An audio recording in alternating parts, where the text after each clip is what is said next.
Well, I'm here to talk about surrender. I'm a psychiatrist. I'm also an intuitive. So I combine traditional medicine with intuition, energy medicine, and spirituality. So I combine all of that together, and hopefully healthcare is moving in that direction. It's kind of hard to really heal somebody unless you see their spirit. No, if you just look at patients technologically with just your brain, you'll see this much of them. But as a physician, if I'm able to tune in with all that I have, including my body, my intuition, my analytic mind, everything, when I'm listening to you, when I'm in this group, when I'm listening one-to-one, then I get flashes and knowings and sights, smells, sounds, gut feelings, senses of energy, and all kinds of other input along with what you're telling me. And so what that is that I listen with my whole instrument, and that's called surrender. Now, surrendering to everything that you are, your mind, your body, your spirit, and probably much more than even that. Those are just words that describe you, very generally, but you are multifaceted beings of light. And you have many, many capacities that society does not tell you that you have. And some of that includes intuition. And in the grander scheme, it means connecting to spirit on the deepest, deepest, deepest level. Surrendering over and over again, layers of separation shedding between you and spirit so you can feel the oneness between you, most importantly, with yourself and spirit. But even more than that, with every human being on earth, to feel the communion and the oneness with everyone. What keeps us divided is the mind. When we think, this one is different and this one doesn't have the same language or the same hair color or whatever, the differences that add up. But intuition and surrender, if you could really allow yourself to 200% surrender and feel the oneness of everything, you would be so ecstatic. If you were able to really get that, and really let go to that knowledge of oneness and that we're all one family. There's no way around it. We're all human beings, so we're all the same packages, basically, here. And we're all one family. And from my standpoint, our purpose is to develop our souls. That's why we're here. Period. The rest of it is secondary. What your job is, what your family status is, even health status. It's all in service to developing your soul, all right? And what you choose to do for a profession or your work or what you're guided to do is important, but it's beneath that. Everything is under the umbrella of soul development, and that's the surrender. And that's very different than what our society tells you, isn't it? What society tells you is, you're supposed to accumulate a certain amount of money and gain possessions and, what else does it tell you? And look stick thin and not age, as aging is bad according to Western society. So, Western society is a very intellectually oriented society, so it's not in sync with surrender or intuition or spirituality, most of it, in terms of the mainstream pop culture. But you are, here in this incredible community in Seattle, you are. And this book that I'm touring around on is called The Ecstasy of Surrender. And I chose those words very carefully. Ecstasy and surrender. The ecstasy, and I mean ecstasy, that it's our birthright. Everybody can feel that in the moment, not with large, gigantic things, but right now, you and I, this is it, in this moment, when your hearts are open and you're connecting and you're giving your full self to me and I'm giving my full self to you, that's where it is. It's now. It's not anywhere else, it's now. There's no searching. Now, if you can drop into what that feels like, what I just said, this picture on the cover that I chose, I really like it. It's of a woman dancing or flying over the ocean, in total bliss and joy at the sunset with all the different colors, or maybe it's dawn, I don't know. But it's extreme bliss of letting go. You let go to me, I let go to you. There's no guarding, we're here together. And then we can do that dance. Then we can, have something really special. As opposed to a non-surrendered approach, if I was up here in my head reading from notes, telling you my academic findings about things, it may be interesting on a certain level, but your hearts wouldn't be engaged. You see, and when your hearts aren't engaged, your head is engaged. And it's okay, but it's not all of you. It's not all of you. This book begins with a quote by Ramana Maharshi, to surrender who you are for what you could become. And to surrender who you are for what you could become. Always, ongoing, never stopping. Who you can become. Don't let it be dictated by society. Or Western medicine in terms of your healing. Have it be dictated by your intuition and your desire to surrender to the truth and what that truth is for you. Not what that truth is for other people, not what that truth is for, all of society or 50 people tell you this is the truth, this is how you have to do it. If it doesn't resonate in you, it means nothing. To really go beyond any kind of popular opinion and begin to tune into what is important to you in your life. What relationships do you want to have? Not the ones your mother wants you to have, but the one you want to have. Or what job do you want to work on? Or what part of the earth do you want to live in? And maybe it's not practical, or maybe it's not what you thought. That's where the surrender is so hard for some people. Maybe you're called to go to Africa. And here you're in Seattle, but my home's in Seattle, my family's, all the practical considerations, and yet Africa is calling. What do you do? What do you do? That's the mind-boggling dilemma. You get the call, and here it is, and you keep tuning in for guidance, and hopefully if you get a call anywhere, you go. It's as simple as that. It might take logistics to make it happen, but you follow that call. When I was in my 20s, I was working in the towel department in the May Company, and I had dropped out of school in my early 20s as I was tired of it, and I was very creative, and I was never scientific. And then I came from a family of 25 doctors in my family, and both my parents were physicians, and I was an only child, and I was very intuitive and sensitive and quiet, and I had premonitions and predicted things as a child, and that scared me tremendously. I did not surrender to my intuition then. And so I tried to run from it for many years. That's part of my story, and how I've integrated it is part of my healing. But I had a dream in my early 20s in which I was told to become an MD, to have the credentials to legitimize intuition in medicine. It's a crystal clear dream, and it was at a time when I had no desire whatsoever to do it.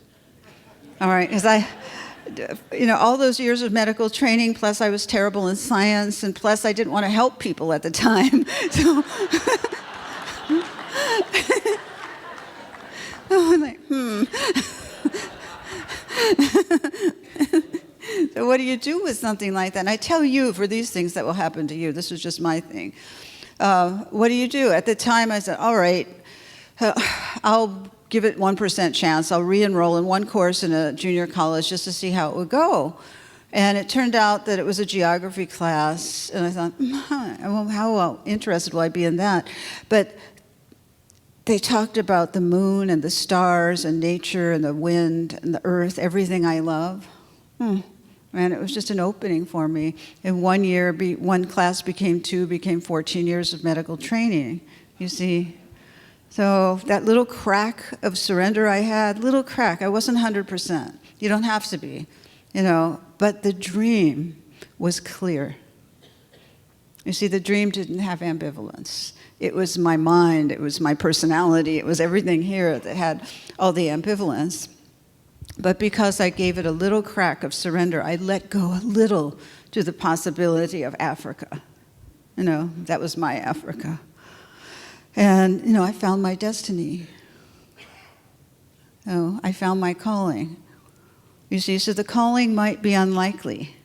It might not be what you were told. You have smaller callings. It doesn't have to be a calling to go, to medical school for all those years. It could be a calling to go to the creek. Just in my mind, just as important a calling. If the creek calls you, you go. Well, don't argue that you have all these things to do. Just go and learn from the creek. There's a section in this book on surrender to the natural world, because I feel that the natural world can teach us a lot about surrender by watching water, fire, air, and earth, by really attuning to the elements. Does water go up against the same boulder over and over and over again when there's an obstacle? No, it flows around. The art of flow.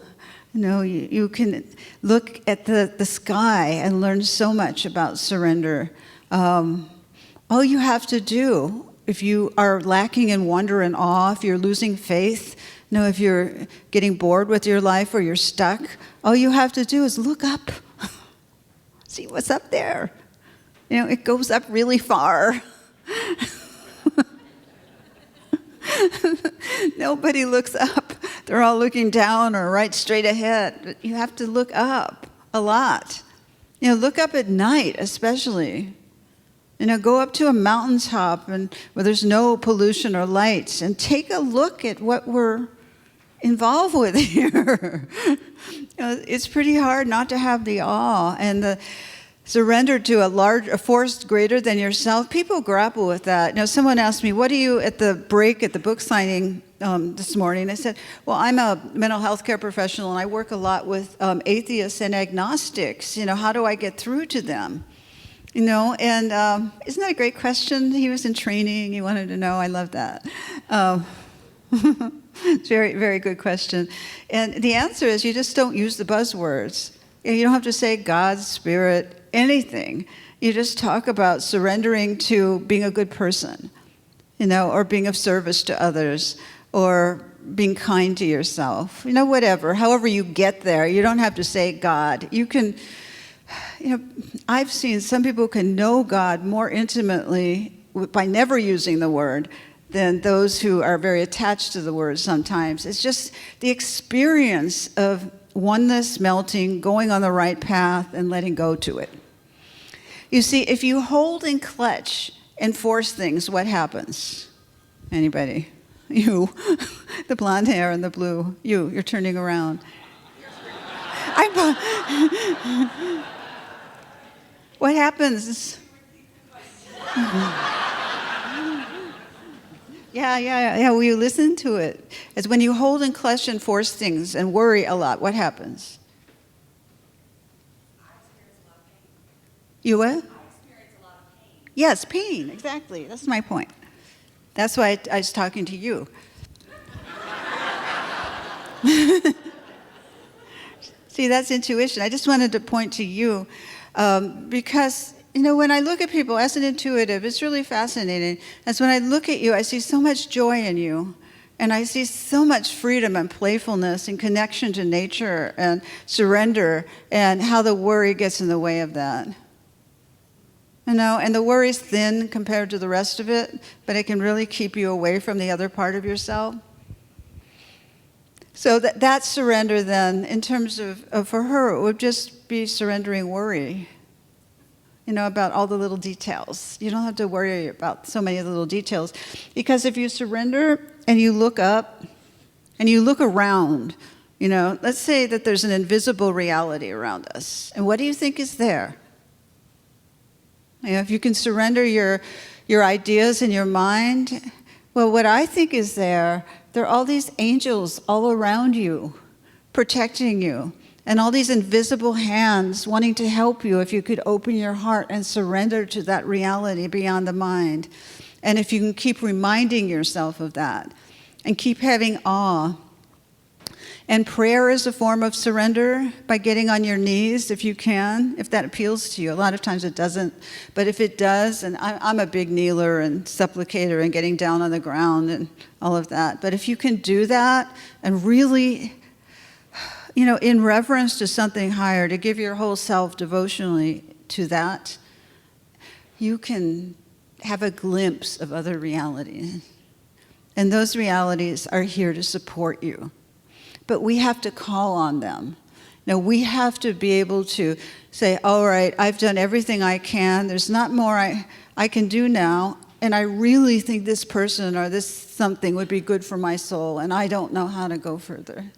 I don't know how. Please help me. And deeply, sincerely go inward. And I don't know how. Please help. That prayer, that call for guidance and assistance when it's done from the heart, can you feel how powerful that is? You might not always get what you want. I mean, that's true. And one part of my surrender has been over the years where I come from a Taoist tradition. And my teacher told me in terms of my attaching to things, he says, you have a really hard time when the universe says no to you. It was true. Oh, you're not always going to get a yes on everything. I mean, that's the thing. Just because you desire it, you might not get a yes on it. But then what I found in my life, when I look back on the things I just intensely desired but didn't get, I was really happy I didn't get them, mostly.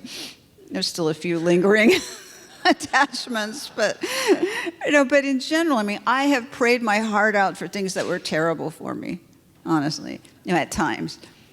But you want them at the moment. So it's just human. So I just want to show you how surrender works. Where if you're not getting something, perhaps that's the gift. And that's hard to get when you're stuck in attachment to things. It's very hard. But the point of my writing this book and why I wanted to spend 4 years on it was that I yearned for surrender in deeper and deeper and deeper ways. I yearned for the letting go and the freedom that can come from that. And I still do. But the surrenders might be unexpected when they come. And believe me, writing a book on surrender, I had no idea what the universe was going to ask of me. I had no idea. I've had to surrender so much as part of writing the book. And as a result, because I'm a student of surrender, and so it's appropriate that I would have all these lessons because I asked for it. Throughout. And I start, in the beginning, about what I've gained and what I've lost in terms of surrender. And this is my 5th book, and it's going to be my last big book. That I'm going to write. I'll write smaller books, but not a big book because I really am at a point where I want a personal life. And I deserve to have one. Yeah, and when I write a book for 4 years, this is my primary relationship. It is, as a writer, because I surrender. I throw myself totally into the learnings and the great honor of writing a book. And this book has been extremely generous to me in terms of its teachings. But I've had to, in all my other books, I had a very quiet atmosphere. I lived in a condo on the beach, and everything was peaceful, quiet, beautiful. I'd eat my lunch, right, sit out by the ocean. This was very different because there was intense construction and noise all around me when I was trying to write, with workmen all around and jackhammers as they were remodeling. And I just couldn't bear it after a certain point. It went on for a few years. And I ran around to getting little writing studios, and then finally I had to sell my place because it's still going on. I've been gone for a year and a half, and it's still having construction in that building. It's crazy, but I'm very noise sensitive, so I had to surrender that place where I've written all my books.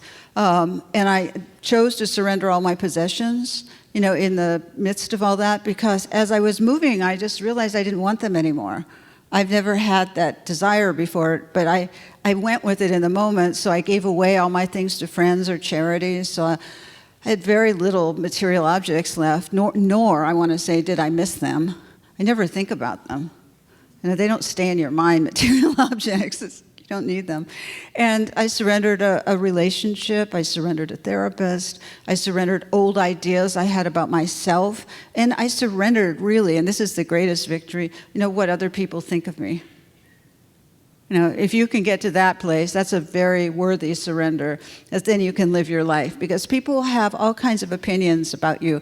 And I'm an explorer. I do different things, intuitively and in spiritual life. I'm an explorer. I like to see and find out for myself. And sometimes people have judgments about that. And I came from a very traditional background where my parents wanted me to go to a country club and marry a Jewish doctor, basically. Which is fine, it's fine, but it just wasn't ever who I was. So, that was the pull towards leading that kind of a life, and I was always the road less traveled doing something else. You see, and so there's been a lot of opinions about my life and what I've done with it in the past, not so much now, because I'm so wildly happy and passionate about what I do and hugely successful, and they see it's safe now. But when I started this, it wasn't exactly the safe path to go, but I trusted it. I trusted it and went on it. And so I've given up all of that, and as a result, I've gotten a lightness of being. I am no longer in a life that's too small for me, and I didn't even know it was too small until everything shifted. I had no choice. Who wants to surrender? I was happy. I stay in one place forever if I'm happy there. I don't need to move. I don't need a lot of change. But yet, the stable aspects of my life were shifting, and I was forced to surrender. And I could have fought with it the whole way, or I just decided, all right, you're writing a book, walk your talk, this is it, and it's a lot of change, and I went with it. And it's just so beautiful, the flexibility that I've developed, the lightness of being, the sense of adventure, the openness, the lightness. I cannot tell you how much better I feel, and just the adventure that surrender puts you on if you allow it, if you clench. And if you worry, if you fight the wave, let's say you're going through a wave. Let's say, it's a wave of change of relationships. Let's say you're going through a separation or a divorce, or your children are leaving home, or there's some big shift happening in your life. Where surrender can help you is that it can help you flow with all those shifts. Instead of clamping down, what most people do is they get worried and afraid, clamp down, create disagreements or create problems with their loved ones. And they cannot flow with the adventure of what it is and the change. And what I'm suggesting is the exact opposite, is that when change occurs and things start to move in your life, that you go with it like the water, just like water. You be like the water, and you open your heart, you meditate, you get centered, you keep connecting, and then you go. You just let yourself go. You don't hold on with your little toe. You go. No, I'm not saying she uncrossed her legs. But you go. When you're swimming in a pool and you push off from the side and then you flow with the water, that's it. It's not, you don't hold on to the edge and try and swim.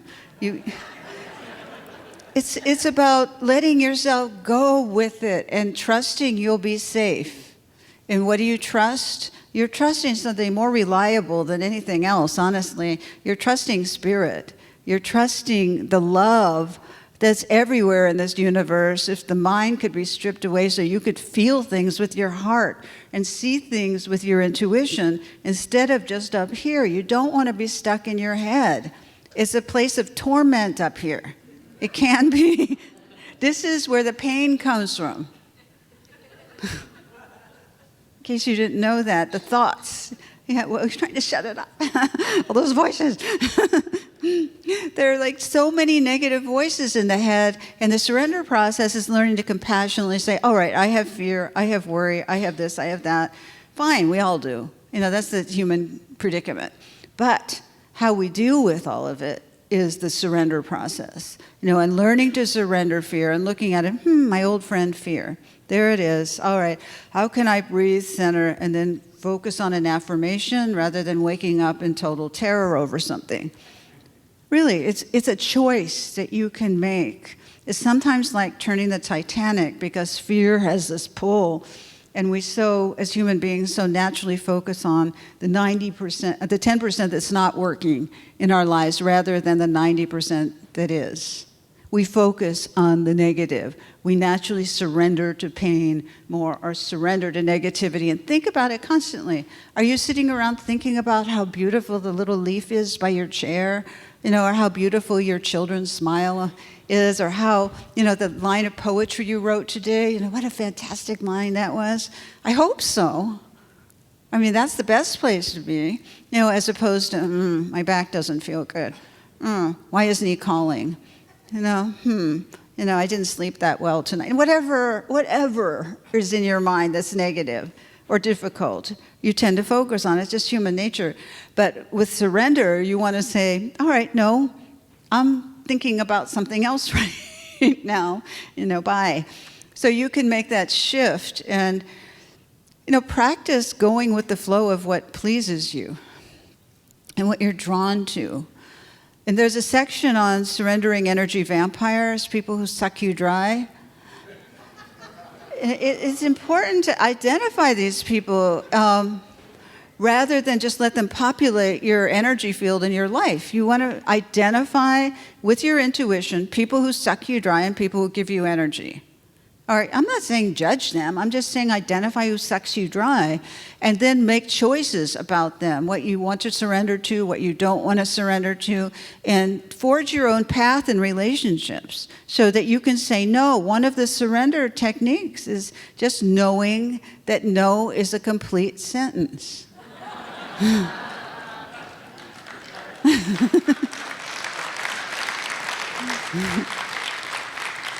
You don't have to defend it.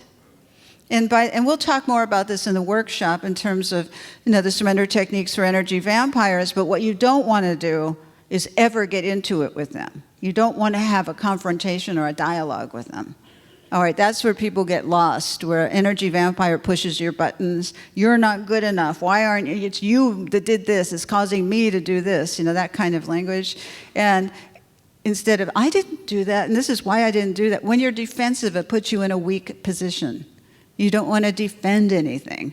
You don't want to get into it. You just say, no, I'm sorry, I don't agree with you, period. And you begin to set the limits and boundaries, and you have to be the bigger one and come from a centered place. But the energy vampires want your energy. Just remember that. And if you respond in that way where you're upset or you're irritated or you're snippy or you're angry or you're doing something, they got what they wanted. That's energy. But if you're firm and mature about it, it's a form of spiritual and emotional maturity, to have a choice about how you respond to people and really set clear limits and boundaries and the time your mind spends on them. You can do it in person, and really set clear limits and boundaries, but then if your mind wanders onto them, they still got you as you're giving them space. They paying rent up here. There's only so much space up there. So you want to populate it with surrendering to joy. The last chapter is surrendering to joy and ecstasy.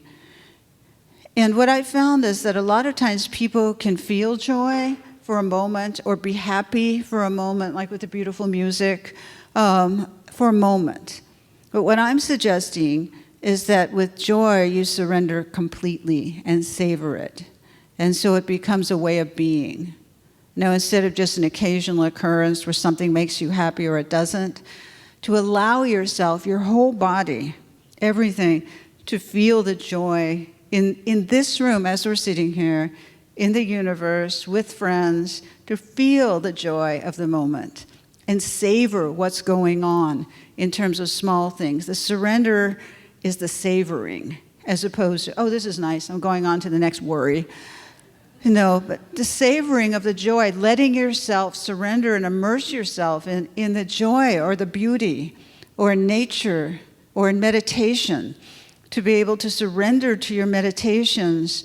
And when the mind comes in, to picture the thoughts floating by like clouds in the sky and bring yourself back to the breath. There's a 3-minute surrender meditation that we'll go through this afternoon, and I practice all the time, where you reboot yourself. You reset yourself 3 minutes throughout the day by going inward, connecting, breathing as we began this service with, letting go, connecting, and then coming back again and going ahead with whatever it is you were doing. But that surrendering to spirit or yourself, the devotional practice of soul development, it takes a deep devotion to yourself and to your own soul growth to want to surrender the patterns that don't serve you. Otherwise, the ego will latch on to them and won't want to let go. But if you can be in devotion to yourself, the most important thing, and how your soul grows, then you can deal with the patterns that stop you from love. There's a section on soulmates, soul friends, and animal companions. Anamkara, Gaelic for soul friends. The connections you could make through love and how you can surrender to the love. And in the book, it talks about how to release negative patterns that stop you from loving. Now, that's important. You don't have to search for love. You just have to remove the patterns that stop you from loving, such as being attracted to unavailable people. Yeah, because that could go on and on and on. And how to stop that. I talk about that, how to shift that and heal that, and what stops you from being with somebody who's truly, truly there with you on the journey, if that's what you want. It doesn't have to be for everyone. I don't believe everyone needs a soulmate. It's not their path. It's not their path. It's just, but if it is your path, and that's what you want, then you have to look at what's stopping you from that. And we'll talk about also in the workshop empathy, where empaths, and I'm an empath, so I've studied this quite a bit, are people who are intuitive, sensitive, open, but tend to absorb the emotions and energy of others into their own body and can get very exhausted by it. And in relationship, it can be difficult because you take on your partner's stuff and there's a fear of engulfment because of the whole energetic dynamic there. So we'll talk a little bit about that, and that often stops people from being open completely to another person for fear of being overwhelmed by too much togetherness. Yes, empaths don't like that much togetherness like other couples. It's too overwhelming for them. So these are just variations of surrendering to yourself and who you are, finding out who you are, surrendering to it, being devoted to your own practice, on a minute-by-minute basis. And sometimes you can't surrender wholly, but you can in the moment.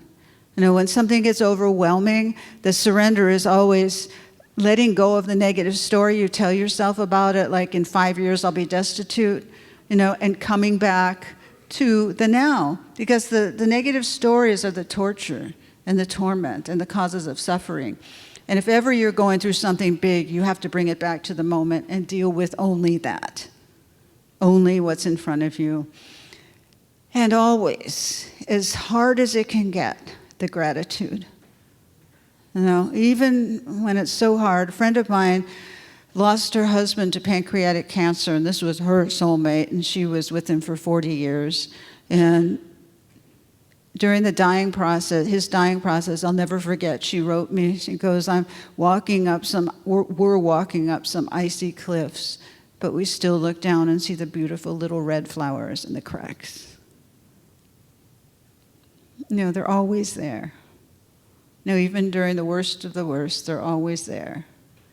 And, that's the miracle of life, the richness and the surrender to all the many things that can happen. In the earlier service, I said, which a lot of people liked, is that you can be going through something miserable and be happy at the same time. You could be happy and miserable at the same time. Did you know that? You can be happy with yourself, happy with your heart development, and miserable because of the situation. You see, so you don't have to be totally miserable, is my point.